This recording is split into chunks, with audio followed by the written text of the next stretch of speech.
that proposal doesn't pass the face test.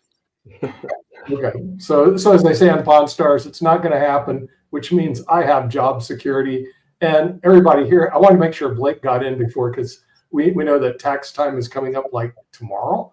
And I thought, well, is he really going to show up? Because sometimes you get these emergency phone calls, I got to have something done by the end of the day. But we do have our panel that did show up, and we're going to bring them all in from. Let me.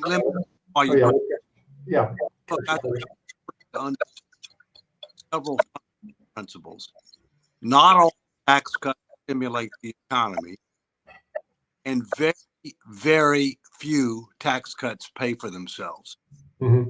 That I mean, you get more revenue after the tax cut than otherwise would have occurred had you not had the tax cut.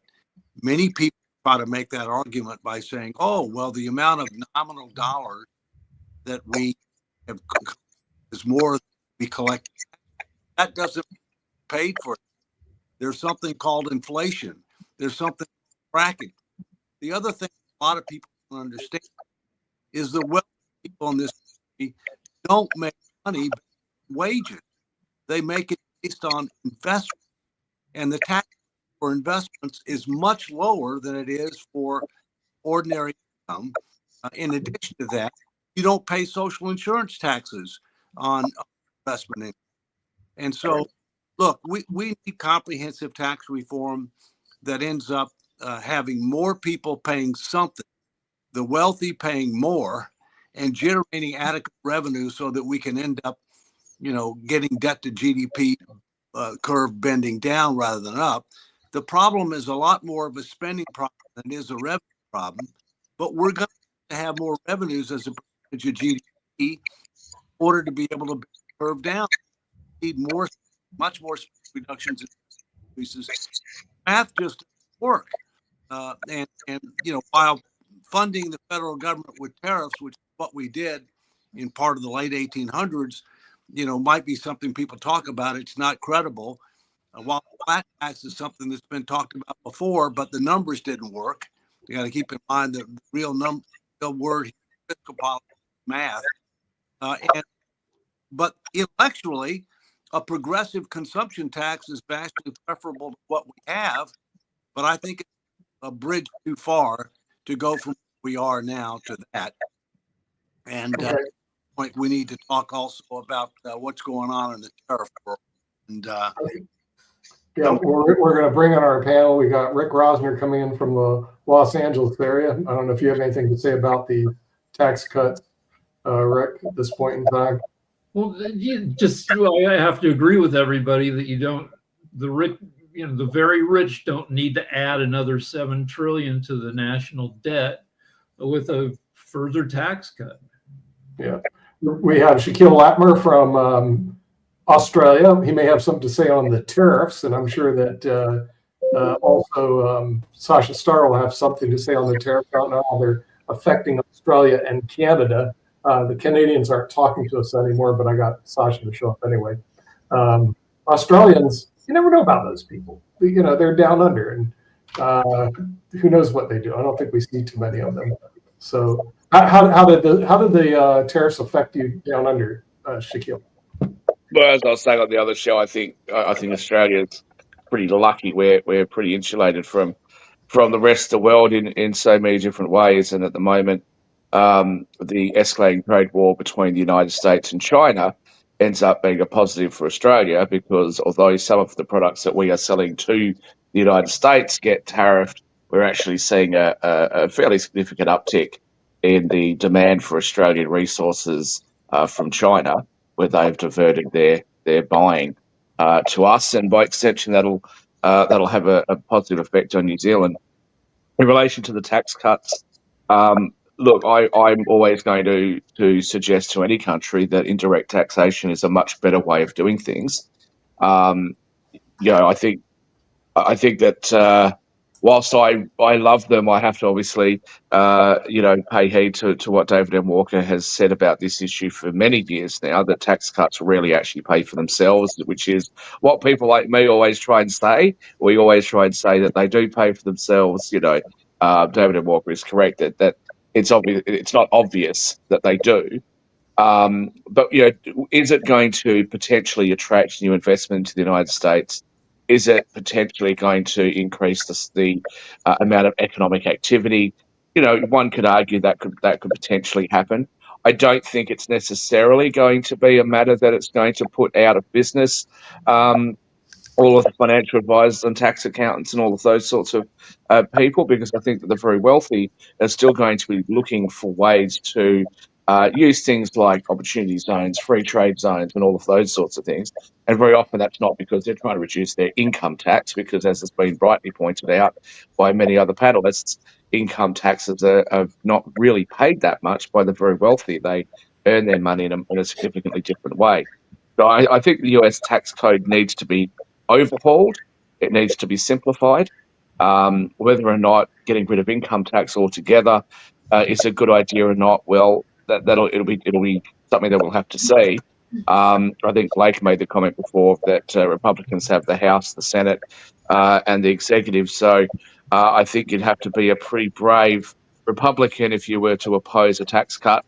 And going into those midterms, the Republicans are going to be sitting there saying, look at all those Democrats, they wanted you to pay more taxes, and it's income tax, which affects the everyday American person. So a pretty populist policy, I would suggest.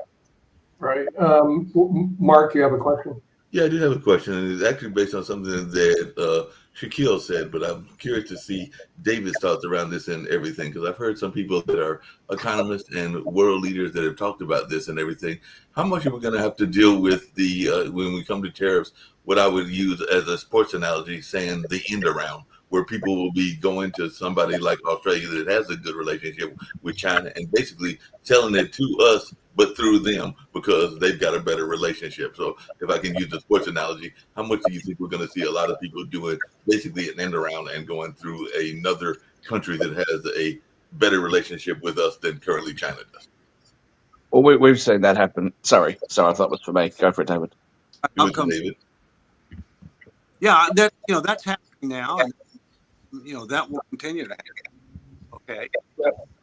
At the time, they're taking to minimize.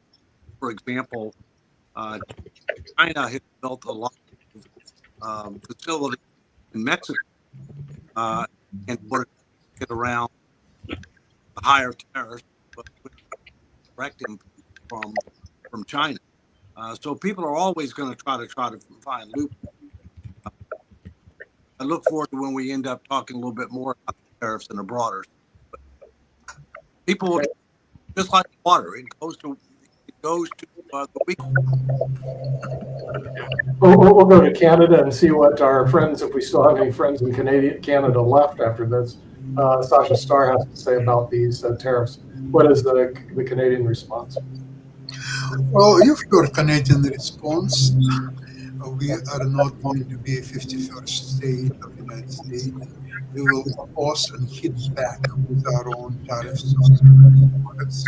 We've made a first shipment of Canadian oil to China just recently. We've completed the pipeline to the British Columbia port, and from there we send directly oil to China, and we will continue to explore new ways to send Canadian resources, oil, gas, others to not only China or Asian countries, but also the European Union. Right now, we are working on that. So essentially, the position is, except out the industry, make Canada completely independent from the United States, including actually out the industry as the assembled parts are concerned. It's very difficult to unwind the all car production system, which is Canada, US, Mexico Pact, which was signed by Trump himself in his first cadence, and which he's trying now to unravel, but it's quite complicated. So there are a lot of work has to be done there, and I even don't know which way it will go. Now, considering the tax cuts, what you just discussed, I can't imagine how the country that has to refinance this year alone $7 trillion. And that's why the interest rates are going higher and higher in the short term, simply because the auction for last week, 10 years old bills, was complete fiasco until 3 times in the morning, US had to jack its interest rates. So finally the auction went on. But it's $7 trillion more remains. So the dollar as a result will go lower and lower. It's every day makes it new lows. And of course, the antidote to that is only gold and silver. There is no other remedy for that. And I really don't understand where the cuts, tax cuts. Maybe Elon Musk will contribute to that something. That's the only way to do it. Okay. Another question I have, and this goes to Blake. What has the tariffs affected your practice at all, Blake? I know you do CPA work, but has your clients gone crazy about the tariffs? Have you seen that? Just a minute, you're muted. Let me make sure you're unmuted. There we go. Okay. We have a lot of clients that are exporters, and so yeah, they're affected that way. And so we're certainly having a lot of discussions with clients. We also have a lot of real estate developers, so they're concerned about their costs rising as their material costs are imported. So it's a constant topic, and again, this is going to. The tax cuts that are on the table are going to mellow out, as David said. There will be negotiations. That's built into the legislation that passed last week. So I think you're going to see some moderation in both the tariffs and not all of the tax cuts are going to go through. And there's on both sides of the aisle there's a focus on what our borrowings are, and we need to fix that. So we'll see. Yeah, there's a question that came in from one of our viewers, Blake. For those who are listening, Blake is a tax partner for one of the largest CPA firms in the United States, one of the top 30 CPA firms in the United States. And here's the question for you, Blake. As for the 2025 package, what exactly benefits the hardworking middle class and lower classes? Have you seen anything that helps these people out? Well, a lot of it's focused on business. Again, I mentioned the, bonus depreciation, just a general extension of all the legislation that went through in Trump's, first term, the 2017 Tax Act, extending all of that. And one of the things that was taken away from us that does help kind of the middle and certainly the high net worth clients is that Trump has agreed to push for bringing back the state and local tax deduction that's currently limited to $10,000 on Schedule A. So that one will help.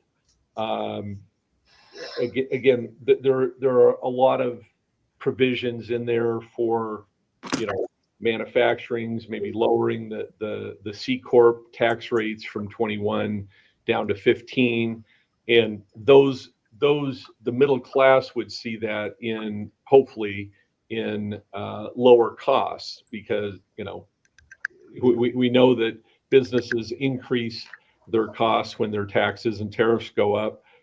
Likewise, and they're a little slower, not surprisingly, that when tax rates go down and their costs go down, that they often will pass those along. But again, it's on a lag basis, and you're not going to see 100% reduction to the extent of their tax reductions. So again, a lot of it is focused on businesses which would result in lower costs, but there are a few provisions in there for the middle class. Again, exempting Social Security,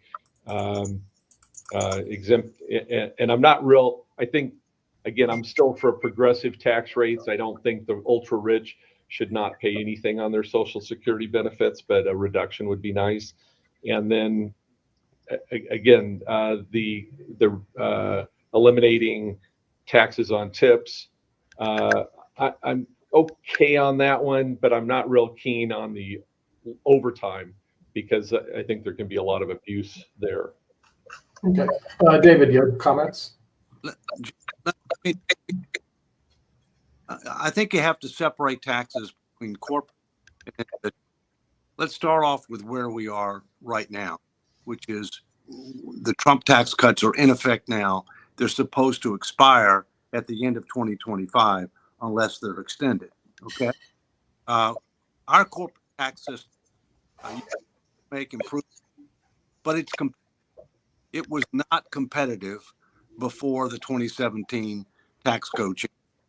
Now there are discussions about potentially making it even more competitive, reducing the tax rate from 20% to 15%, providing additional accelerated deduction for acquisitions of equipment, and a variety of other things. But you have to separate the corporate, where to the extent you're talking about C Corps, corporations that are taxed at the corporate level rather than the individual level. And to the extent that you're talking about global corporations, they have a duty of loyalty to shareholders, not a duty of loyalty to country. And therefore, the tax system, and I would argue regulatory system, has to be competitive, or else those companies will go offshore.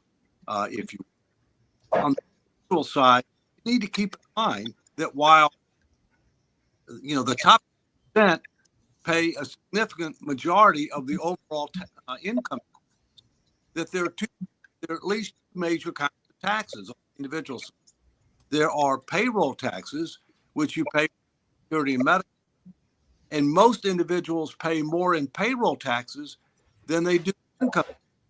It's a very aggressive tax, but most American individuals pay more in payroll taxes and income taxes, but they get something for it. They get Social Security and Medicare benefits.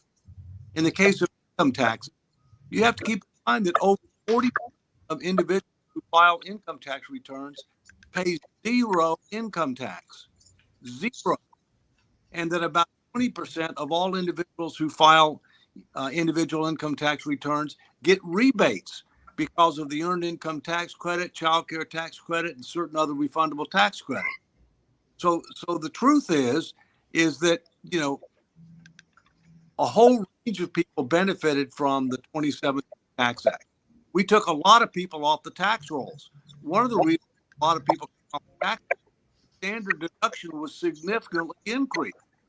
And that brought a lot of people off that. So the debate is, do you extend those tax cuts all or in part? Not what should the changes, what changes should you make? In the final analysis, we need to make them simple, fair, more competitive, more informed. We need more individuals paying something, and the wealthy need to pay more. And we need to raise the percentage of revenues, percentage of GDP that we're collecting. That's the key measure. Revenue percentage of GDP, spending as percentage of GDP, deficit percentage of GDP, and debt GDP. That is the metric we need to be using if we want to make progress and if we want to reach sanity. Last thing, I would argue, look, on Social Security, you should never 50% Social Security benefit, because 50% benefit was for by individuals who did not deduction for the payroll taxes that they paid. So, if you want to tax some of it, fine, but anything over 50% to me is inequitable. Secondly, taxes on tips. If they're not going to tax tips, then every time I end up giving a speech or do something else, don't pay me, just give me a tip. All right? Just give me a Subject for some abuse. With that, we're going to hear from our progressive wing. We'll listen to Jatovi. I know he's itching to jump in because he's looking forward to all the tax cuts for wealthy individuals. Well, I was going to cede my time to Steve because I know Steve was in a hurry he wanted to say a few things and leave. Yeah, he left, unfortunately. Here. However, I'll start off with the funny because we've been kind of serious right now. David, I love you. and it looks like you had a great time at the Masters. And I'm glad Rory has let you borrow his green jacket. Pull over, and it's from the past. Augusta National, where the Masters is, used to be Arthur Anderson, as you know, partner with him. Yep. But it was a good match. I don't know if you got a chance to watch the whole. And I thought he was going to choke it away at the end. Oh, but I'm glad he ended up winning. But to go to the more broad view of tariffs, because I know, David, you were speaking about that earlier.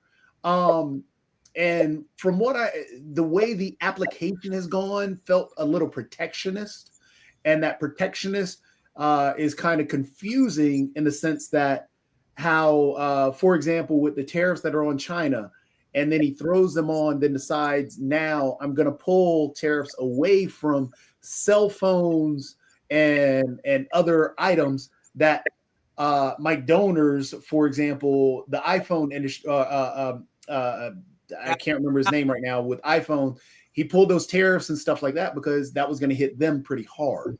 But with this confusion in what is not, the protectionist feeling, in your view, and actually Blake, yours as well, because I want to know how we can.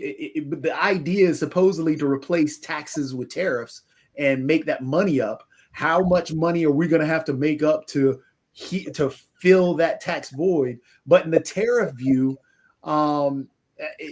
with the tariff war between us and China, and the change in that tariff view right there with the switch. Oh, now we're not going to tariff iPhones, even though that's going to be one of your biggest exporters. I'm going to go, guys. My battery's running flat. Sorry. See ya. The global view from the other countries, how are they going to view us now in this dealings with the tariffs that way? Well, firstly, about what the current situation is, but very volatile, changes. It changes. The current situation with the tariffs is as follows. Number one, there is a minimum tariff on anything, with the exception of China, with 20% anything, but certain subject to tariffs over 100% China, although the president just exempted certain electronics from them, if you will. There's a 90-day delay on additional tariffs being imposed on other countries, because there's roughly 75 plus countries who want to negotiate something, and so we're in very uncertain times. My personal view is Trump is trying to use tariffs. He says to raise money, and there will be a money raise, but in the I think he's trying to do is trying to help with regard to tariffs. So that the reciprocity is real reciprocity. If you charge 10% certain things, e.g., cars, I'm going to charge you 10%. That's the original proposal. The original proposal was much worse than reciprocity because it included so-called non-tariff trade barriers, and the whole calculation appeared to be based upon the trade deficit. There's lots of reasons for trade deficits other than tariffs. Frankly, sometimes countries make better products than we do. That is my personal opinion. The better car than the Americans do. Same point in time, I don't understand why Europe wants to hire imports of American cars when they're not desirable by Europeans anyway. It doesn't really make any sense to me. So, you're not going to be able to fund the federal government with tariffs. Tariffs, if anything, should be temporary and targeted. They should be used to try to deal with abuses, inequities, not as a way to raise revenue, in my view. And I hope that this thing will end up settling out where the only country that will have a significant tariff issue in the end, but less being talked about now, China, because we want to wean ourselves from China. Although you got to keep another footnote in mind with regard to China. we are unduly dependent on China for rare earth minerals and certain other items that are necessary to manufacture prescription drugs. And we need to have a strategy to try to deal with it. We've allowed ourselves to be in that situation, and you can't flip a switch and get out of that night. And yes, we're unduly reliant on Taiwan for high-end semiconductors, and we're trying to take steps to deal with that. But it's going to take several years before we're able to effectively deal with it. So we need to be realistic about the time that's needed for a transition. Rick, you're on mute, Rick. Muted, Rick. You're muted. You're muted. I see it. Somebody muted me, but okay. So watching everything Trump's done over the past couple weeks, you might think, indecisiveness or even corruption. But what I think it is that Trump is easily persuaded. It's the last person who got in his ear. If you can get into the Oval Office and talk to Trump, there's a chance you can get him to change policy. That's always been the case with him. That's if you can give him some money. When are you going in? Yeah, I mean, he likes money, but you can't. Wouldn't it be a little bit better if somebody put some thought into the fact that if you wanted to onshore manufacturing and bring a lot of that here, that you would take into consideration that maybe, just maybe, it might be better to go ahead and engage in building the manufacturing and getting your resources in to do the manufacturing before you go play this big tariff game, causing it unrealistic means to get the manufacturing done. A lot of the resources we use to manufacture come from China or come from other countries. And it would seem better to me that you would build the factory first, get your resources in first, and then put the tariffs in to give it a competitive edge. It would just seem realistic, a lot better business planning to me to have done it that way. What are your thoughts on that, David? Well, first, I think if you talk about the federal government, talk about tax policy and regulatory policy. Trade policy, obviously, element, what we're talking about here. My personal view is this was not well thought out in advance. And being some adjustments, I think, are very appropriate because I think too much too fast. The other thing you have to think about, Kim, is you have to think about do we have enough people with the right kind of skills and knowledge to be able to do what needs to be done? No, we don't. That's a real question. I mean, for example, we've got a real challenge with regard to the and a lot of the things that you're going to need are to manufacture human and rather robot. We have emphasizing, and we've got a problem with bottom line. I don't think this was very well thought out. I mean, I think the president calm down. What? At the end, the moderation prevail. But again, I'm concerned about the fact that we're not dealing with the structural imbalance that we have with regard to our finances, and we've got a number of warning signs that are going off. It was already mentioned last week. About the challenges with regard to the Treasury auction, the fact that the rate for Treasury went up about 45 basis points. That's significant today, and we need to quit living for today. Steps to help create a better tomorrow. And I agree with you, but right now people are struggling today. They've been struggling since COVID, and I know people go, "Oh, get over COVID." but we're still struggling today. So I think there needs to be a conscious thought on, and planning on how do you kind of manage a few things today as you prepare for tomorrow. And like, Ford, they did close up their facility in China about 4 years ago, committed to have it manufacturing ready here in the United States. In 5 years, they've had to ask for an extension because they're not ready. Most of the problems have been, getting the resources in. And like you said, the people trained, they thought that this would provide a lot of jobs. But now the problem's going to boil down to who's going to buy their products.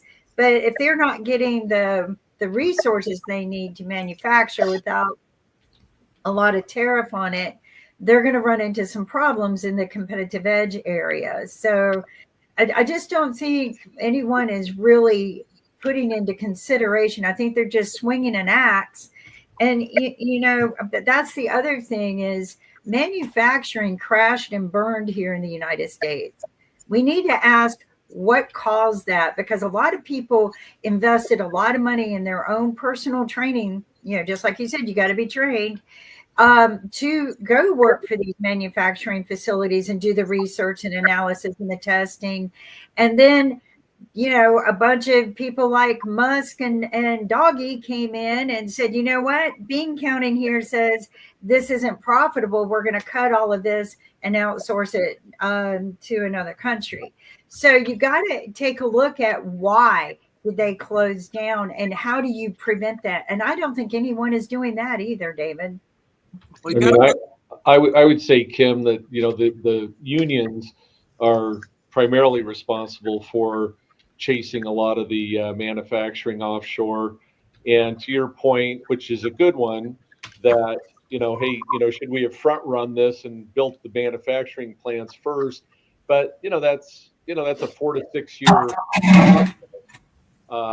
And so I throw it out to the group. I mean, does anybody, everybody's focused on the retaliatory tariffs, but I mean, the structure of the international tariffs are very anti-US. They're unfair. We definitely need to change this. So I'm 100% for Trump doing it. Maybe his execution's not great, but to equalize this and say, hey, look, if you're going to protect your products in your country, we're going to do the same. And so, is there anybody on here that feels that we should just not adjust our tariffs at all and just keep the status quo? I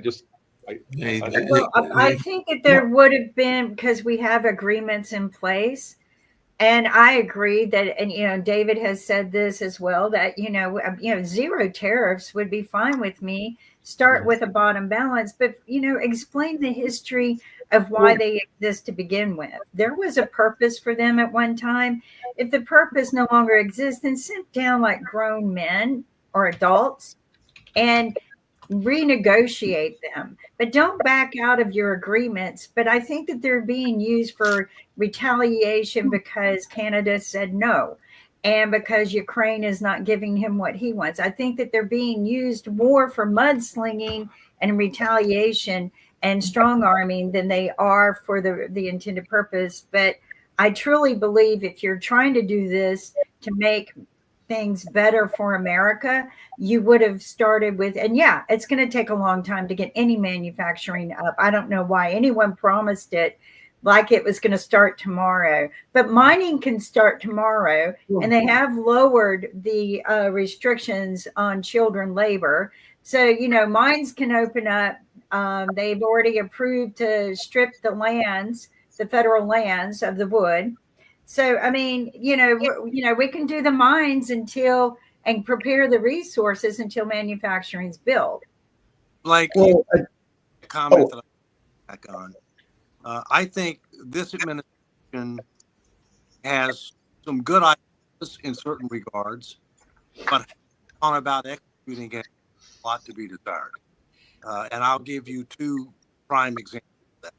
One is what we're talking about right now, which is tariffs. Clearly we want a level playing field. Clearly, the concept of reciprocity has great merit as long as it's defined properly and executed. It wasn't properly, hasn't been, but we have time to see how that plays out. Second example I would give you is Doge. Do we want to go after fraud, waste, and abuse? Absolutely. Does it exist? Absolutely. Will it be eliminated? Absolutely not. But on the other hand, the way they're going about it is not very transparent, not very targeted, and frankly, are only achieving a very small fraction of the savings that they're claiming, when in reality, in order to be able to get big time savings, it's going to take legislation. That's going to take bipartisan support. And if anything, what's happening is it's creating a greater divide with regard to the ability. So I'm for what they're doing, but how they're doing it is really problematic. Really poor. Yeah. What else has to be done that will require legislation and bipartisan support? All right. Speaking of tariffs, we can hear from our Canadians why they're still around. I think Sasha had a comment about that. Well, I had a comment at the time that something else was discussed, so I don't want to come back to that. I'm just wondering, the tariffs, one day on, another day off, and yet they're on again. It doesn't really matter what will happen in next week, month, or even a year. The whole structure of international trade is being damaged. There is no trust anymore. And concerning China, that was the really ill time for the United States to start this trade war with China, because China was preparing for it for years. It was ready and waiting in ambush for U.S. to start the trade war, and finally U.S. did it. So now China is busy to erect international new trade organizations, even with its arch enemies like Japan and South Korea. They have now a new bloc. So the world right now is being busy to construct new trading blocks. And guess what? In this new blocks, U.S. has no place. As many countries as possible are trying to avoid United States and not to trade with them at all. Even if the tariffs, all of them, will be removed, to renew the international trade as it was before would be extremely difficult, if possible at all. So U.S. is damaging itself with trillions of dollars to be refinanced. The dollar is going down. Guys, what are you doing to yourself? Come on. I did notice the dollar going down, and we're going to send Rick Rosner to the top from the High IQ Society to see if he's got any smart ideas. As opposed to no ideas. No, I've just been buying stuff on eBay now before the dollar falls any further. Actually, I went out and bought a bunch of Apple products here in Spain because I'm afraid that the tariffs are going to, they say, triple the iPhone. So I have a new iPhone. I got a new tablet. The iPhones here in Europe are going to be $3,500 a pop. They're going to Hey, Nick and David, I got a quick question for you. It's for David as well and everything, because y'all actually caught me in a moment of a snack and all along those lines, because Nick brought me up when I wasn't expecting to be up and all along those lines. But that snack, I was having a Jimmy Carter moment and everything, was some peanuts. And I see that these peanuts are from the USA, Argentina, and Mexico. So I'm wondering, am I going to have to get a 2/3 tariff since it's from two of the countries that are being tariffed and all along those lines? So it looks like it's a mixture with USA, Argentina, and Mexico peanuts that are in this particular bottle and everything. So am I going to have to face 2/3 rise in my price since it's only two of those countries? Well, two of those countries are being tariffed and everything. Well, the answer is a matter of final tariff being also a matter of how much the additional cost will be passed on to the consumer, or how much that will be absorbed by also whether or not there are alternative right? So, too early. Makes sense. Peanut, By the way, for those people who don't know, the Peanuts, dollar. what did you say, David? tell which peanut came from where. Yeah, I can't tell. They don't have like a location on them. There's no location on them. Okay, if you're thinking about vacationing in Europe, I can tell you the dollar is now, for every dollar you get 88 cents, which is like a 20-year low. In other words, your dollar isn't going very far in Europe right now. Yeah, just last week you'd get 91 cents. So yeah. And a month ago we got 98. And I know that because we traded a lot of money, US money into euros about a month ago. And we're very pleased we did that now because the dollar just tanked compared to the euro. And I'm just going, I'm good, but I'm just going like, wow, I'm good for all the money I transferred over, but all the money that's coming over in the future, I'm getting clipped another 10%. Yeah, So, our kid is getting married in England, and I'm glad that we all the money transfers we did to finance that thing Is already done. with because Yeah. But one more thing: Trump was elected to fight immigration and inflation, and it's a little crazy to me to see how the support for Trump in his war on like international trade, everybody's now, all his supporters are now okay with this battle instead of, he's done well at lowering immigration. I don't believe he's done very much at all to attack inflation, and this is going to make inflation go crazy. Well, Rick, Toby, you have a comment? inflation on down, in the first 2 months here. We don't know what the inflation number is going to be in March yet. But you're right that there's absolutely no question that depending upon how this tariff situation plays out, it could end up resulting in higher prices, which does not help with regard to the inflation issue. But so far, core inflation actually has come down a little bit since he's been president. But that was before the tariff issue was before us. Yeah, Toby. I was going to say, Rick, to answer your question about the Trump stuff, his group or the individuals that follow Trump will never complain. They will do whatever he decides. As you pointed out, when, for example, egg prices hit the highest level it's hit just recently, they said, well, it's okay for that to happen. Trump said that, well, he doesn't care about eggs. And then so his following did the same thing. When you point to his following, when he said, oh, well, on day one, he was going to bring this stuff down, and it's now close to 100 days in, and he still hasn't brought this stuff down, they will go and say, well, now he needs time. He needs all this extra stuff. So they're not going to hold him to account. They're actually just going to follow what he says. That's the nature of our politics at this moment.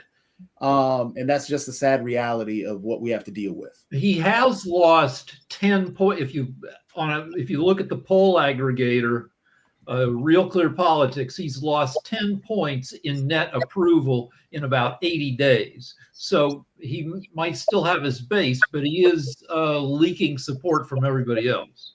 And this is why I pointed it out in the first block that we had. He goes to the UFC event. Why? Because that's where his base is. Now what they do is they surround him with people that are cheering him on, celebrating him, and so on and so forth. So now when people see that on TV, you know what people are going to do? People are going to think, oh, well, there's support. And his base that is a little shaky, that group, that 10 points that are right now, am I going to stay with him or not? Well, everybody still likes him. It's the messaging.